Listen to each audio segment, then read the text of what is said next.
mal la palabra sentido de los hechos o de las acciones. Tendrían que decir cuál es la finalidad. ¿Con qué finalidad hago yo esto? ¿Por qué hago yo esto? Póngale. ¿Para qué hago yo esto? No es cuál es el sentido de esta acción. No. Simplemente cuál es la finalidad. Nada más que eso. Entonces lo que pasa es que Weber y otros fueron descarriados por Dilthey y los demás hermenéuticos.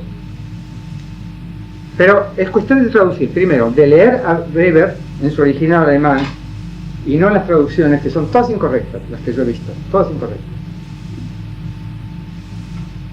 Segundo, cuestión de traducirlo con un lenguaje un poco más preciso. La filosofía neokantiana no se caracteriza por su claridad, por su precisión. Entonces, repito, los hechos, las acciones humanas, no es cuestión de interpretarlas para aprender su sentido. No, hay que hacer hipótesis hay que adivinar cuáles son los objetivos de las acciones humanas deliberadas. Por ejemplo, si yo veo a un político, si oigo a un político decir, prometer 1 millón de empleos dentro del próximo año, entonces me pregunto no por el sentido de sus palabras, sino por su finalidad. Y descubro inmediatamente, este señor quiere ser electo porque hay mucha desocupación. Entonces está mintiendo, está haciendo promesas que sabe que no puede cumplir. Entonces no estoy interpretando sus palabras o interpretando sus acciones. Lo que estoy haciendo es una hipótesis. Pero la hipótesis hay que ponerla a prueba, hay que darle la chance, dejarlo subir al poder, si no hay más remedio, sobre todo si no ha perdido, si el partido de uno ha perdido. Y entonces poner a prueba nuestra interpretación, o mejor dicho, la hipótesis que hemos hecho acerca de la finalidad de sus actos. Entonces, las ciencias sociales no se distinguen de las naturales porque, a diferencia de las naturales, los científicos sociales buscan el sentido o buscan interpretar, o porque los seres humanos son, como dice mi colega Charles Taylor, son animales interpretantes. No, se distinguen por otras cosas, muchas otras cosas. Los sistemas sociales son artificiales, no son naturales, los hacemos nosotros. Pero la investigación científica es la misma. La investigación es planteo de problemas, la invención de hipótesis, la puesta a prueba de hipótesis, etcétera, etcétera. Lo que ocurre es que la gente, a diferencia de los átomos y de las piedras, tiene intenciones, toma decisiones, percibe o ve o interpreta o comprende las cosas de una cierta manera que no siempre es la correcta, y hay que tener en cuenta esas percepciones. Está mal aplicado, percepciones de lo social. No hay que tener en cuenta solamente las acciones, sino también cómo la gente las percibe, etcétera. Hay muchas diferencias entre las ciencias naturales y las ciencias sociales, pero esas diferencias no son las que señalaba Dilthey, que fue descarriado, a mi modo de ver, por su amigo Rickert, que fue a su vez descarriado por Windelband y Dilthey. Es una cadena de descarríos.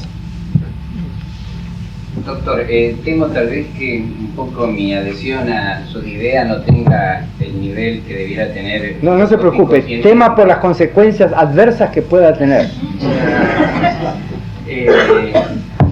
Pero quisiera encontrarle algún flanco y se lo pediría que usted me lo ofrezca y me pueda decir qué de lo humano le es ajeno, qué es lo que usted siente no haber profundizado o estudiado suficientemente. Todo. Si yo me reencarnara en un ser humano, no en una mosca, hoy día no estudiaría física. No porque me disguste la física, sino porque hoy día es posible hacer grandes avances en neurociencia y sobre todo en neuropsicología, porque este es el siglo, o va a ser el siglo el próximo, el siglo, creo yo, en que se va a investigar muy activamente los mecanismos cerebrales de la vida mental. Y ya ha comenzado a mediados del siglo.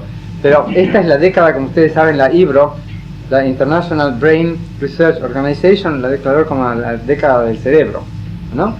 Es decir, la investigación intensiva del cerebro. No solamente como sistema fisiológico, sino como el sistema fisiológico más interesante, mucho más interesante que el riñón o el corazón, porque es el sistema mediante el cual pensamos, nos emocionamos, etcétera, etcétera. Si yo volviera a nacer, me dedicaría a eso, o si no, me dedicaría a la sociología, que me apasiona. He escrito nada más que una docena de artículos en sociología matemática y espero escribir algunos más. En particular, tengo un trabajo publicado hace 20 años sobre estructura social. ¿Qué es la estructura social? Es un problema, el problema central de la sociología, y si usted consulta a los sociólogos que escriben sobre la estructura social, va a ver que no empiezan por dar una definición exacta del concepto de estructura social. Yo he intentado hacerlo usando unas herramientas formales elementales, ¿no? Relaciones de equivalencia, cosas así. Entonces, el flanco, ¿qué es lo que ignoro? Yo ignoro todo, si es por eso. Como casi todos nosotros. Como decía alguien, lo que sabemos, lo sabemos todos juntos. Lo que hacemos, lo hacemos todos juntos, sin querer. Fuente ovejunita, señor.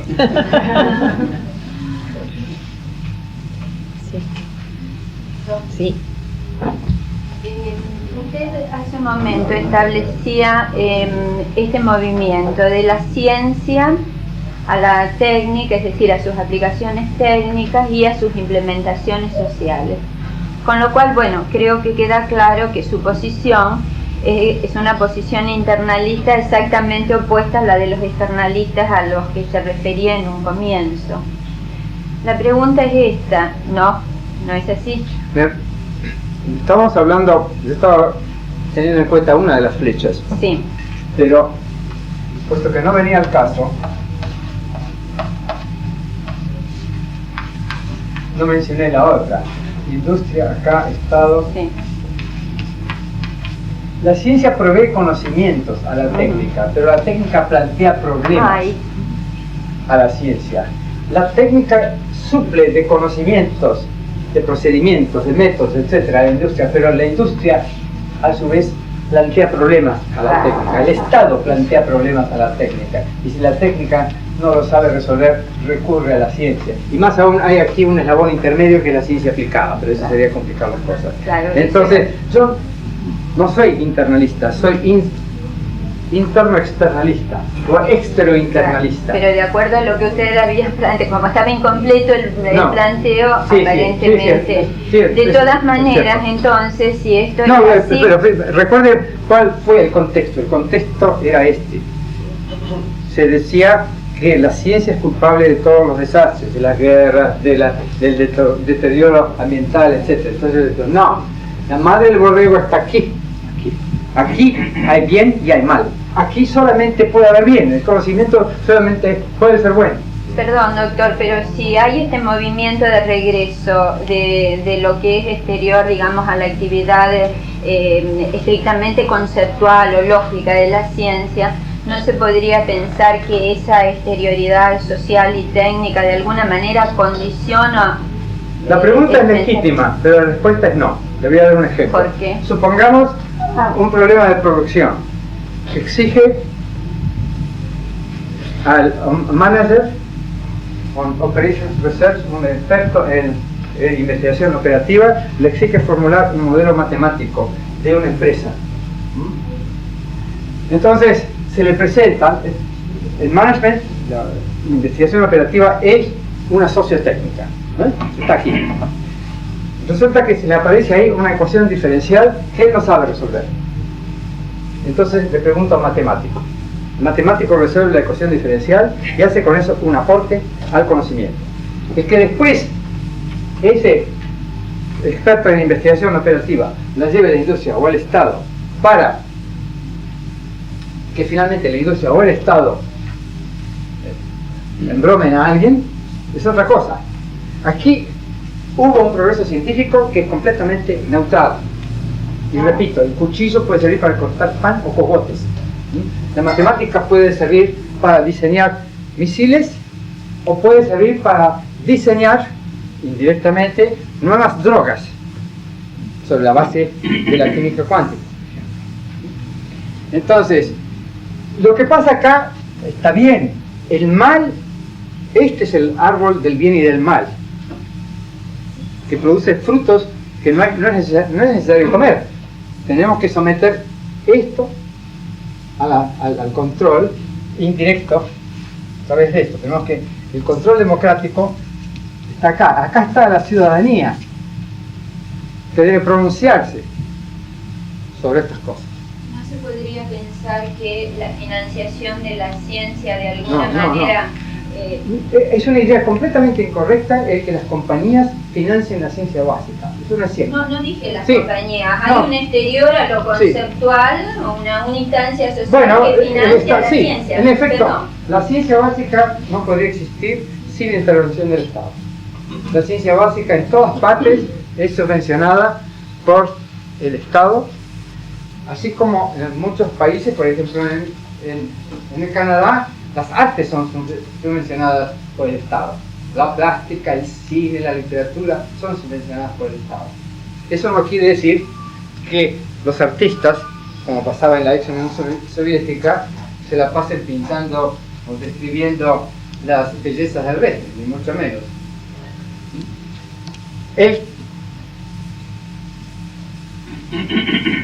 El que un científico cobre un salario del Estado como funcionario del Estado en una universidad estatal no implica que lo que hace tenga un contenido político o tenga necesariamente una finalidad política o una utilidad política. Puesto que hace ciencia, lo que hace no sirve para nada directamente. Mire, permítame contarle un cuento que contábamos en la época de la guerra. Hitler revisa las tropas. Entonces, ¿tú matarías a tu Führer? No, mi Führer, yo daría mi vida. ¿Y tú? Pues finalmente llega al tambor del regimiento. ¿Y tú matarías a tu Führer?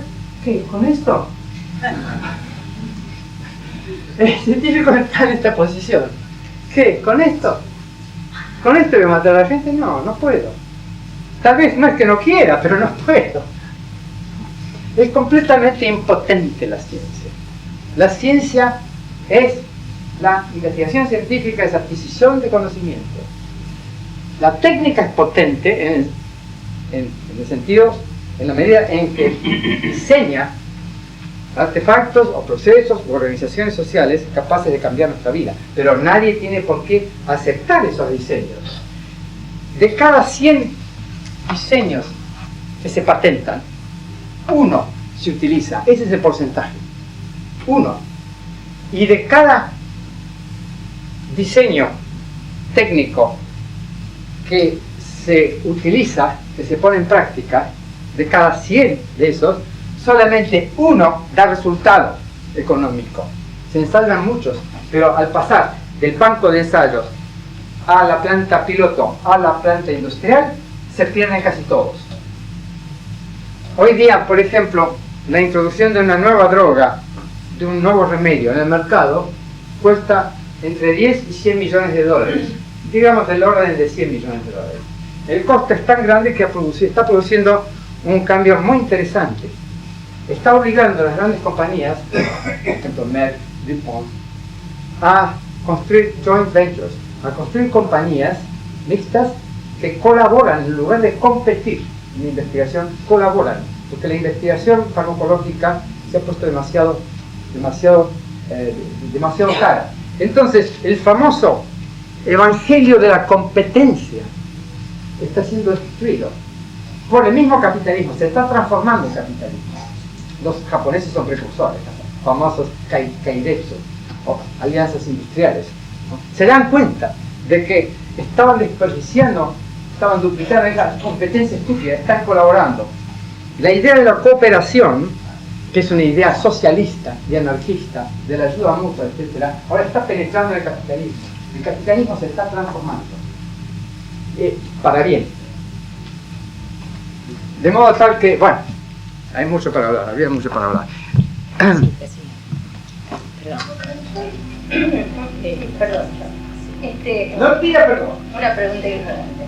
A mí Todas me las queda preguntas la son duda. ignorantes. A mí me queda la duda, por ejemplo, desde la determinación de la estructura del DNA por Watson y Crick hasta las técnicas de fertilización asistida, que son hoy objeto de todos los días, ¿no? ¿No cree usted que hay una cadena ininterrumpida y un feedback, y que los científicos, así sea el que está determinando la estructura del DNA, hasta el que hace bioingeniería, es decir, la biología como ciencia básica de la ingeniería genética, y los médicos que aplican las técnicas, etcétera? No hay, yo no creo honestamente que haya ignorancia y que unos sean los puros y los otros los malos. Creo que hay un conocimiento y una retroalimentación y alguna elección ética en algún eslabón de la cadena. De allí que algunos científicos hayan renunciado, por ejemplo, a trabajar ciertas líneas. Bueno, eso es muy interesante lo que usted dice. En efecto, la distancia que hay entre la biología y la biotecnología hoy día se ha cortado muchísimo, más aún algunos biólogos moleculares hacen biotecnología e incluso se han metido, han organizado empresas, el mismo Watson ha organizado una empresa no él directamente, sino con miembros de su familia, y eso ha sido muy duramente criticado en la comunidad científica, ¿no? Biotecnología e industria, por ejemplo, farmacéutica o industria química, etc. La distancia se ha cortado, no por eso ha desaparecido las diferencias. Cuando se hace un descubrimiento científico sobre, por ejemplo, cuando se hace la secuencia de un trozo de un gen, una cosa así, se adquiere conocimiento. Pero cuando se descubre que se puede poner a trabajar, por ejemplo, una bacteria para que produzca insulina, entonces eso ya es biotecnología. Y si se le hace trabajar en gran escala, eso es industria, ¿no es cierto? Que haya retroacción, sí.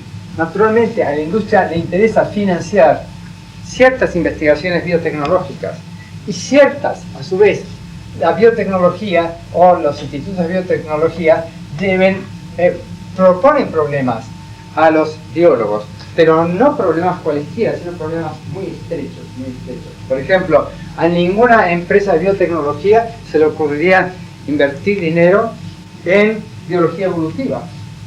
No les interesa. Son algunas pequeñas ramas de la ciencia las que tienen aplicaciones. La mayor parte de la ciencia básica no tiene ninguna aplicación. La mayor parte de la matemática no tiene ninguna aplicación. Posibles aplicaciones posibles, sí, desde luego. ¿Verdad? Hay que recordar, entre otras cosas, que eso no quiere decir que haya que apoyar solamente aquellas ramas que tienen una aplicación actual, porque la matemática es un sistema. Si debilitamos uno de los componentes del sistema, se debilita todo el sistema. Lo mismo la biología. Si apoyáramos solamente la investigación en biología molecular y descuidáramos la biología organísmica, descuidáramos la etología, la biología evolutiva, etc., toda la biología se vendría abajo.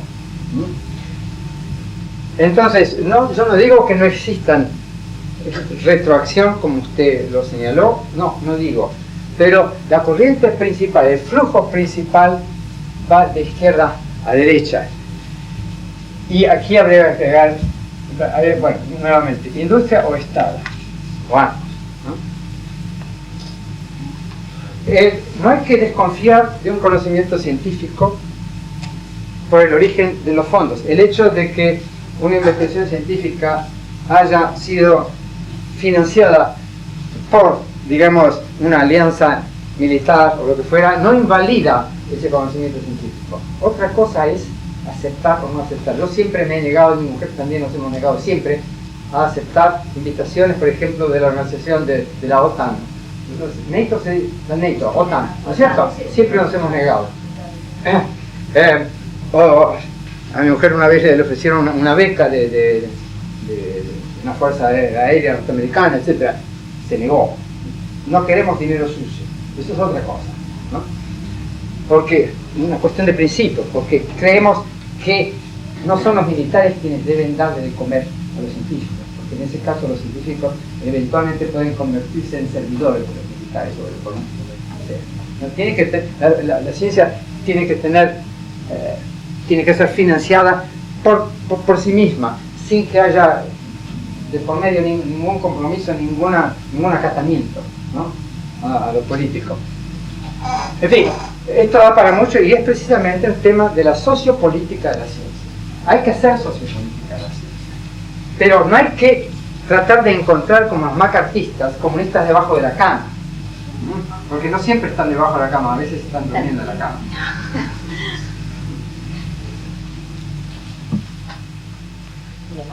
¿Eh? La última o cerramos No, acá. hay que cerrar porque tengo que repasar mi machete para esta noche. A las 19 horas en Ciencias Exactas, es la otra conferencia. Respecto de los certificados, si quieren algunos acceder a ellos ahora, están disponibles. Y si no, Según la cual el conocimiento es, y cito acá a Bloor, el conocimiento es todo lo que los seres humanos tomen por tal. Consiste en las creencias que los hombres abrazan con confianza y conforme a las cuales viven. Bloor. No solamente Bloor, sino también Feyerabend. En otras palabras, toda creencia que goce de sanción social es conocimiento. Según esto, la mecánica cuántica no sería conocimiento, porque casi nadie la conoce. En cambio, la creencia de que el 13 es mala suerte sí es conocimiento, porque todo el mundo sabe que trae mala suerte, a punto tal de que en Estados Unidos y Canadá, en los edificios altos, el piso 13 no existe, se pasa del 12 al 14. O el 13 hay que alquilarlo siempre a un alquiler mucho más bajo que los demás. Por ejemplo, Aerolíneas e Iberia ocupan en Montreal el piso 13, o sea, compañías pobres.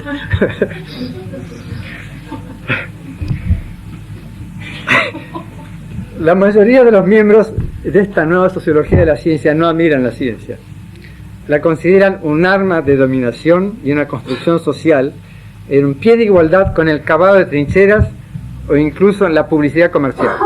Consideran a los investigadores como a hábiles artesanos que hacen inscripciones y al mismo tiempo los consideran como políticos inescrupulosos. Al fin y al cabo, siendo constructivistas y relativistas, los adeptos de esta sociología de la ciencia no creen en la verdad ni en la moral de la ciencia. No es de extrañar, pues, que muchas de sus apreciaciones de la ciencia coincidan con las apreciaciones de la contracultura, a punto tal de que la nueva sociología de la ciencia es parte, a mi modo de ver, de la contracultura. Veamos un par de ejemplos.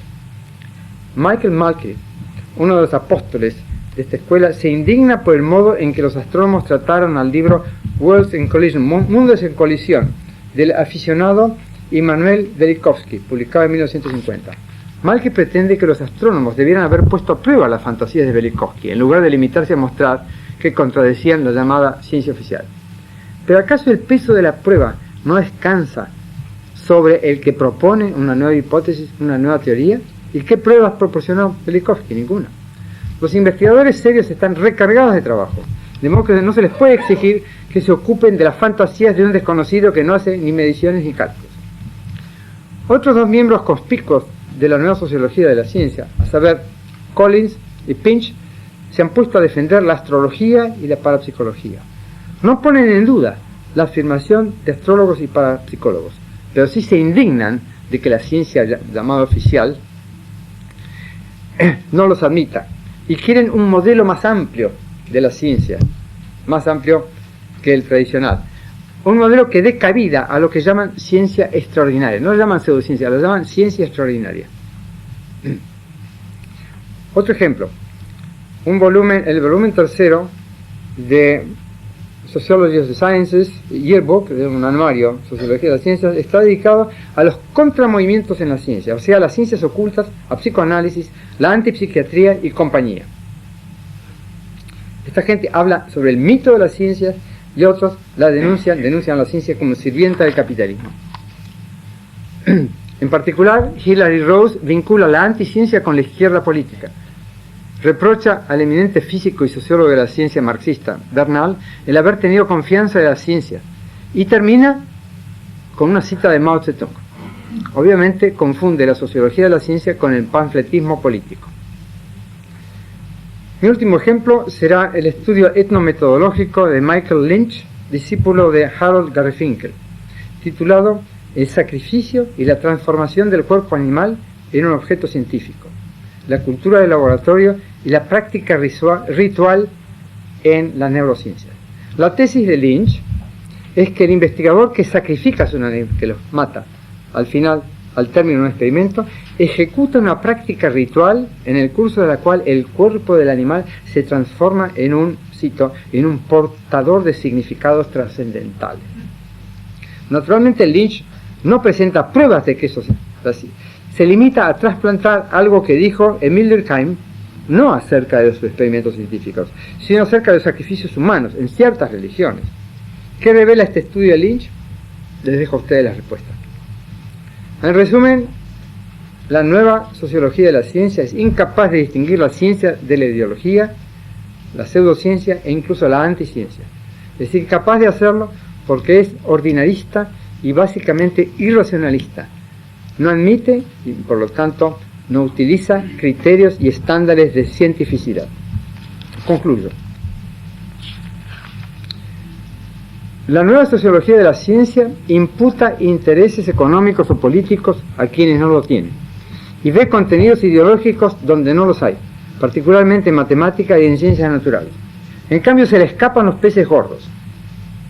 Ya mencioné el caso del recorte de los presupuestos de investigación en ciencias sociales en los gobiernos de Reagan y el recorte de todos los presupuestos científicos en el gobierno de la Thatcher, que fue la única primer ministra inglesa que no recibió un doctorado honoris causa de la Universidad de Oxford. La gente de Oxford se negó, hizo una votación y se negó a darle un doctorado honoris causa porque la Thatcher era enemiga declarada de la ciencia. Mi interpretación personal es porque no logró hacer una tesis de doctorado, pese a tener el mejor químico teórico de la época, era Coulson. Llegó a tener una licenciatura, nunca avanzó al doctorado, por eso se dedicó a la política. Vio que su futuro no estaba en la ciencia, entonces se dedicó a la política. Estos señores no averiguan el uso político que tienen ciertos trabajos en ciencias económicas y en politología. No les interesa el estudio de la ciencia como arma de dominación cultural. No se han ocupado de averiguar por qué la educación científica está decayendo en los Estados Unidos y en Gran Bretaña y en cambio está mejorando rápidamente en Japón y Corea. Aún menos le interesa lo que sucede con la ciencia en el tercer mundo, especialmente bajo las dictaduras militares. Naturalmente, no ha investigado las raíces ideológicas del culto de la pseudociencia y de la anticiencia. ¿A qué se debe la emergencia de esta escuela a mediados de la década de 60? Me atrevo a proponer la siguiente explicación sociológica. Esta escuela nació junto con y en fuerte interacción con las revueltas estudiantiles que culminaron con los sucesos de mayo del 68. Estos rebeldes no solo combatieron la intervención norteamericana en Vietnam, se rebelaron contra el establishment en su conjunto, y en Europa occidental se rebelaron en particular contra la rígida jerarquía universitaria. Extraviados por Marcuse, Habermas y otros ideólogos, esos jóvenes de buenas intenciones percibían a la ciencia y a la técnica como la ideología del orden constituido, del capitalismo tardío, como decían. Por consiguiente, las culparon de todos los pecados cometidos por los políticos y los empresarios. En particular, culparon a la ciencia y a la técnica de la carrera armamentista, de la degradación ambiental y de la explotación económica. Pero puesto que la gente necesita creer en algo, muchos de esos rebeldes abrazaron doctrinas irracionalistas, tales como la mística oriental, el existencialismo, el ocultismo y el escepticismo radical. En particular, el llamado anarquismo gnoseológico, propuesto por Paul Feyerabend, que se resume en su célebre consigna "Anything goes", todo vale. A su vez, la adopción de esas doctrinas anticientíficas alejó a muchos jóvenes del estudio de la ciencia y de la técnica. Me acuerdo en el 75-76, cuando apareció el libro de Feyerabend. Yo estaba enseñando en la Universidad de México y se me acercó un estudiante de ciencia y me dijo: yo abandoné el estudio de ciencia. ¿Por qué? Porque acabo de leer el libro de Feyerabend. ¿Ah, sí? ¿Qué dice el libro de Feyerabend? Que la ciencia es lo mismo que la pseudociencia. ¿Y para qué me voy a molestar entonces en estudiar ciencia? Es demasiado trabajo. Si la ciencia no vale más que la pseudociencia, ¿para qué molestar? Estas doctrinas anticientíficas alejaron a muchos jóvenes del estudio de la ciencia y de la técnica y favorecieron el enfoque no científico del estudio sociológico, histórico y filosófico de la ciencia y de la técnica. Dejo a los auténticos sociólogos de la ciencia el evaluar la hipótesis que acabo de formular. Yo soy un aficionado. El hecho es que desde comienzos del siglo XVII hasta mediados del nuestro, la ciencia fue altamente estimada por la mayoría de la intelectualidad y fue caracterizada por un conjunto de estándares rigurosos y por un ethos peculiar. Desde mediados de la década del 60, un número creciente de estudiosos de la ciencia viene sosteniendo que esos estándares y ese ethos no constituyen sino un mito al que se rehúsan sujetarse. El resultado ha sido una pintura grotesca de la ciencia. No podía ser de otra manera, porque donde todo vale, como dice Feyerabend, donde todo vale, nada anda bien. Eso es todo.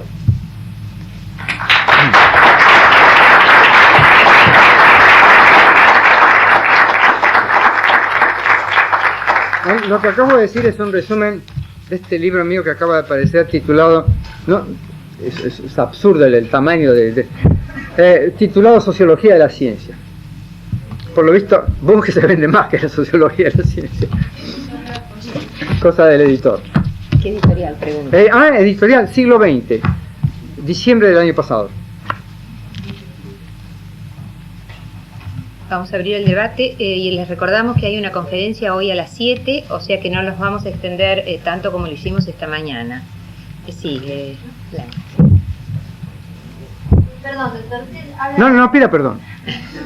del ataque de los irracionalismos contra la ciencia. ¿No será porque esa misma ciencia que creó el mundo moderno ayudó, en la opinión de no solo de los irracionalistas, a destruirlo con las noches de la guerra? Especialmente toda la cultura de la vida de Europa. La ciencia alimenta a la técnica. La técnica alimenta a la industria y al Estado. Las que arruinan las cosas son la industria y el Estado, no la técnica ni la ciencia. Repito, la ciencia puede utilizarse para hacer técnicas, diseños técnicos buenos o diseños técnicos malos. La ciencia es neutral. La ciencia es totalmente neutral, moralmente y políticamente. La que no es neutral es la técnica. ¿Por qué? Porque la técnica modifica el mundo. Hay técnicas buenas, por ejemplo, la técnica para mejorar la fabricación del pan, las técnicas para producir medicinas, fármacos, etcétera, etcétera. Y hay técnicas malas, las técnicas para matar, las técnicas para torturar, las técnicas para encarcelar, las técnicas para engañar a la opinión pública, etcétera, etcétera. Hay técnicas buenas y técnicas malas. La moraleja es que a la ciencia hay que dejarle libertad completa de investigación. En cambio, a la técnica hay que controlarla. El control debe ser un control democrático.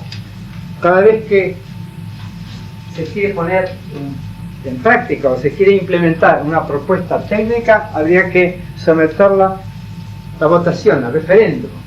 Es una revolución técnica.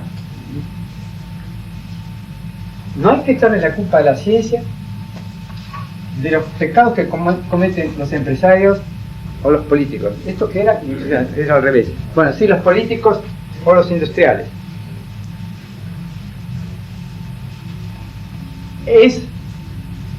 Iba a usar una expresión criolla que no se puede usar en público. Hay que identificar al culpable antes de sacar la pistola. Sí. La señora. Sí. Sí, doctor, usted habla de filosofía exacta o de la física científica, pero está muy relacionado en estos campos, de la ciencia y la expresión. Para los que, como en un caso no tenemos formación científica, me gustaría saber algo que toca un poco en lo personal. Dentro de los 2500 años de filosofía, si hubo algún filósofo que usted realmente le dio placer leerlo sin tener ganas de criticarlo. No. Como filósofo. No, yo he tenido placer leyendo algunos diálogos de Platón, aun cuando no estuviera completamente de acuerdo. He tenido gran placer en leer a Aristóteles, en leer a Lucrecio, enorme placer en leer a Descartes, a Spinoza, a Leibniz, aunque Leibniz era idealista. Era gente inteligente y gente que abordaba problemas difíciles, problemas filosóficos auténticos, y gente que buscaba la verdad y que en algunos casos llegó a encontrarla. Eran filósofos auténticos, no eran charlatanes. Un filósofo contemporáneo que siempre me ha dado mucho gusto y que me ha abierto los ojos fue Bertrand Russell. Por supuesto que en su tiempo me gustaron muchísimo las obras filosóficas de Marx y Engels. Después les he visto muchos defectos, pero he aprendido con ellos. He aprendido con mucha otra gente que no eran filósofos científicos. Es decir, Bertrand Russell fue todo lo científico que pudo serlo, pero no lo fue, por ejemplo, en su teoría de la mente. No lo fue. Pero lo fue en su crítica. Tiene unas frases muy graciosas a propósito del psicoanálisis. Bertrand Russell abrazó con entusiasmo en el año 14, fíjense, estamos hablando del año 14, abrazó con entusiasmo el conductismo. El conductismo era una ciencia experimental, era muy estrecha, ya sabemos que es insatisfactoria, pero por lo menos es ciencia pequeña, estrecha, pero es ciencia, ¿no? La filosofía exacta no es tan difícil de dominar o de hacer como la filosofía científica. ¿Por qué? Porque es más fácil estudiar lógica y un poquito de matemáticas que estudiar una cantidad de ciencias. El que hace filosofía científica tiene que estudiar lógica y matemáticas, pero la conversa, la recíproca no es necesaria. Pero usted me preguntó sobre el placer. Sí, claro que siento placer. Para mí el estudio o la lectura del filósofo del pasado es un gran placer, pero es un hobby. Es un hobby. Lo hago porque me gusta, por supuesto que me gusta. Yo soy, por ejemplo, Popper me acusó de ser aristotélico. A mucha honra, para mí no es un insulto. Y muchos neotomistas simpatizan conmigo y me lo han dicho. Mire, me ha dicho un filósofo del Opus Dei. Por supuesto, dice que con eso del materialismo andamos, pero en lo demás completamente de acuerdo.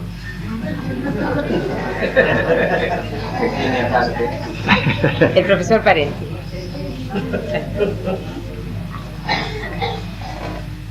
Yo tengo la impresión, que usted lo acaba de decir recién, que, digamos, en algunos aspectos el planteo es bastante aristotélico. Partir de la realidad, no partir de la conciencia. La relación que usted establece entre filosofía y ciencia, la sistematicidad. Pero por otra parte, usted da la impresión de que rema contra, digamos, la mayoría de las filosofías contemporáneas, que por lo pronto no son sistemáticas, donde en realidad hay un gran fantasma que es la filosofía de la conciencia, el querer destrascendentalizar, digamos, la filosofía, problema que a usted lo encuentra en otra posición al no partir de la filosofía de la conciencia. Pero el gran problema me parece que hay en la filosofía contemporánea, que es un problema, digamos, filosófico, es el problema de los límites, de los alcances de la razón. Yo puntualmente le quería preguntar si usted puede explicitar un poco más qué entiende por racionalidad y digamos, qué piensa acerca de los límites y de los alcances de la razón. Y en segundo lugar, dado que creo que hoy casi no hay un filósofo viviente que plantee la necesidad de un sistema filosófico, usted sí lo hace, si podría enumerar algunas razones, digamos, fundamentales en esto. Bueno, empiezo por el final. Yo adopto un enfoque sistémico. Creo que el mundo es un sistema, creo que el conjunto de los conocimientos acerca del mundo es otro sistema. Si es un sistema, si son sistemas, el mundo y nuestros conocimientos debemos tratarlos como tales. Y en particular, la filosofía en su sistema, compuesto de una cantidad de componentes tales como la semántica, la teoría del conocimiento, la metafísica o ontología, la ética y algunos otros, y todas las filosofías de algo, ¿no es cierto? Entonces hay que encarados desde el punto de vista sistémico. A propósito de eso, hay un estudio del padre Bojensky sobre mi sistema, en uno de los volúmenes publicados en honor mío en el año 1990, que se llama Mario Bunge's Treatise, o Essays o algo así, o Mario Bunge's Treatise. Bueno, yo creo que es preciso hacer filosofía sistémica. El filósofo es un generalista, no es un especialista. Si se especializa excesivamente, entonces deja de ser filósofo. Pero desde luego se puede alcanzar a construir un sistema recién en la vejez, en la edad madura. Hay que estudiar mucho antes, hay que superar muchas ignorancias. Ahora, usted me preguntó por una definición del concepto de racionalidad. En el libro que estoy terminando de escribir, uno de los dos libros que estoy terminando de escribir, distingo 12 conceptos de racionalidad, no uno. Uno de ellos es racionalidad conceptual, el otro es racionalidad práctica. Son dos grandes familias. Racionalidad conceptual, una es racionalidad lógica, coherencia, y racionalidad formal, racionalidad semántica, claridad, racionalidad gnoseológica, es decir, aceptar solamente aquellas proposiciones que tienen algún fundamento, etcétera, etcétera. En cuanto a racionalidad práctica, bueno, racionalidad moral, racionalidad de la vida práctica o instrumental, ¿no? Etcétera, etcétera.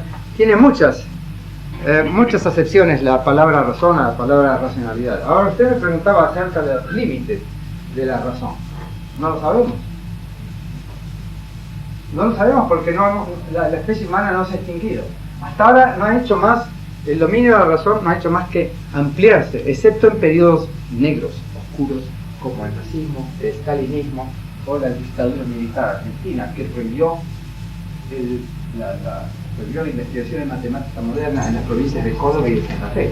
Recuerden que un almirante la prohibió en Córdoba y se adhirió el gobernador de Santa Fe. Vergüenza, santafesinos. Bueno. La racionalidad tiene los límites, tiene límites políticos. Cuando viene alguien y dice, usted va a dejar de pensar en esto, por ejemplo, usted va a dejar de pensar en el orden social actual. Acuérdese que una de las divisiones de la Policía Federal, a la que yo tenía que ir todas las semanas para pedir permiso a los cursos y conferencias que se daban en la Universidad Obrera, yo tenía que ir todas las semanas a pedir permiso. Se llamaba orden social y se ocupaba de los anarquistas. No sé por qué me clasificaron a mí como anarquista. Entonces, hay límites externos, pero después están los límites internos, que son simplemente los que no hemos podido superar nosotros con la investigación. Cuando se dice, por ejemplo, que los teoremas de Gödel, el teorema de uno de ellos, el de la incompletitud, mostró un límite a la razón, no es cierto. Primero, fue una gran conquista de la razón el que el señor Gödel descubriera, o mejor inventara, este teorema. Segundo, la matemática, desde que estamos ahora en el 94, ¿cuántos años son? 3.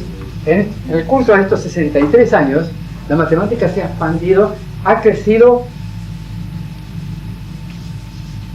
según Dieudonné, desde luego Dieudonné exagera, pero digamos, entre el 30, la matemática que empezó con los antiguos egipcios, sumerios, caldeos, etc., ha crecido exponencialmente, pero especialmente a partir del 30, ha crecido de modo tal que casi todos los matemáticos han vivido del 30 en adelante. Casi todos los matemáticos del 30. Segundo, casi todos los descubrimientos matemáticos, invenciones matemáticas se han hecho a partir de entonces. No ha puesto límites a la razón. Ramas enteras de la matemática. Por ejemplo, la teoría de las categorías, que trabaja mi mujer. La teoría de los topos. La geometría sintética, la nueva geometría sintética, la teoría de sistemas, etc. Hay centenares de ramas nuevas de la matemática desconocidas en la época de Gödel. Entonces, los límites de la razón son los límites de nuestra inteligencia, pero esos límites, el que nosotros estemos limitados, no implica el que nuestros hijos, o nuestros nietos, o nuestros discípulos lo sean. Por ejemplo, un físico presente aquí sabe que un grupo de físicos platenses ha recauchutado mi axiomática de mecánica cuántica que publiqué en el 67. La han tomado como punto de partida, la han refinado, la han expuesto utilizando herramientas matemáticas que yo no conozco, yo no puedo entender todo el paper que acaban de publicar. Otro físico, un físico mexicano, Covarrubias, publicó un recauchutado también este año pasado, un recauchutaje, se dice, Sí. Era de la Segunda Guerra Mundial, cuando no había neumáticos. Un recauchutaje de mi axiomatización de la relatividad general, y utiliza herramientas matemáticas construidas desde entonces, que no existían en el 67, cosas nuevas. Entonces, desde luego que los maestros no podemos entender las cosas que hacen nuestros discípulos a distancia, ¿no? Y eso está bien, de eso se trata. Como decía Leibniz, dejemos algunos problemas para nuestros descendientes. Sí, acá viene una pregunta. Doctor, quería preguntarle su opinión. Hoy y ayer usted habló del constructivismo y, bueno, comparto con usted la cuestión de la poca viabilidad del constructivismo ontológico. ¿Poca? O ninguna. Ah. Precisamente aquí en estas costas, que cada tanto llega alguna persona y nos habla, han llegado personas que toman este tema de constructivismo. Le voy a mencionar algunos nombres, por ejemplo Maturana, que es un chileno, Sí, lo conozco. lo conoce, que ha empezado con... Ah, no, a Maturana no, a su socio lo conozco, no importa. a Varela. Sí, vale. Bueno, esta gente toma mucho las experiencias de Hubel y Wiesel, de la fisiología de la visión, etc. Tiene toda una teoría de la percepción. Y por allí suena interesante la cuestión. Esta cuestión de la abolición de lo interno y lo externo, y de la construcción de la realidad. Yo le quería preguntar su opinión. Siempre viene solapado Gregory Bateson a estas personas. ¿Verdad? No sé si hago una pregunta muy extensa o tal vez por tanto ambigua. Bueno, hay dos Maturanas, el que hizo ciencia en una época y el que después se dedicó a macanear y que ahora hace terapia familiar en Viena, ¿no? Son dos personas diferentes, es decir, es la misma persona que ha evolucionado o involucionado, ¿no? Maturana hizo buenos trabajos en fisiología, etc. Ahora, sus opiniones filosóficas me tienen sin cuidado. Una cosa es saber que no es lo mismo sensación que percepción, saber que vemos no con los ojos, sino con el cerebro. Vemos con la corteza. Sí, yo pienso que él esa confusión, por lo menos de los planteos de sus libros, no la tiene. Bueno, no sé, pero en todo caso, si es constructivista, ontológico, entonces anda por la mala senda. Ahora, No, pero nosotros, justamente bueno, ellos sostienen sí, bueno, de que el constructivismo es un dejar la ontología. en todo caso, Lo plantean como una epistemología y no como una ontología. Justamente sí, pero dicen eso al menos. pero la cosa es esta: nosotros no construimos objetos conceptuales arbitrarios en las ciencias fácticas arbitrarios, como sostiene el constructivismo, sino objetos conceptuales que nos ayuden a representar y entender la realidad. Sí, a Estamos. eso se refieren ellos. Bueno, Por ejemplo, usted bueno, habla de ¿cuál es la Colón. novedad? No, Entonces, quiero- ¿cuál es la novedad? Bueno, está bien, quiero preguntarle su opinión. No, Usted- mira, la verdad es que no he leído las cosas de Maturana. No he Está leído. bien. No las he leído. de Cuando modo- usted habló de Colón recién, Sí. los alumnos, como dijo usted, que siempre ayudan. Una vez un alumno dijo, bueno, entonces Colón inventó América. No. Bastante sorprendido yo logré contestarle que me parecía que lo que había en todo caso inventado o contribuido, si tomábamos esa línea de pensamiento, era el sentido que tenía América para los europeos. Tal vez no para los que estaban aquí recibiéndolo. Pero mire, ¿no? Por eso yo esta mañana le pregunté a usted acerca del sentido, la significación Bueno, de las cosas. No, para mí las cosas no tienen sentido ni significado, solamente los signos o los conceptos pueden tenerlo, y para eso hay que recurrir a la semántica. Pero más sencillo, yo creo que simplemente Colón no se dio cuenta, no advirtió que había descubierto América. El único que lo advirtió, el primero que lo advirtió fue el Américo Vespuccio. Eso es otra cosa. Pero ni Colón ni Vespuccio inventaron América. América estaba ahí. Lo que hizo Vespuccio no fue inventar el nuevo continente, sino describirlo, hacer el primer mapa, fue el primer cartógrafo que se dio cuenta de que América era un continente nuevo, ¿no? Que no era la parte oriental de las Indias o de la China o de Japón. Es una cosa totalmente diferente. Colón descubrió unas ciertas tierras, pero no las ubicó correctamente, eso es todo. Bastante hizo Colón, ¿no? Sin duda. América estaba de antes, esto sería un delirio pensar otra cosa. Doctor. Lo que pasa es que yo insisto en este tema, a ver si puedo quedarme con una idea que me parece que preocupa a otras personas. Si es cierto que se puede construir el sentido, la significación acerca de cosas. No, yo no entiendo qué significa. ¿Y cómo se opera entonces en ciencias sociales? No. ¿Cómo logra usted conversar con la gente o ponerse de acuerdo? Cuando Weber y otros hablan de una sociología comprensiva,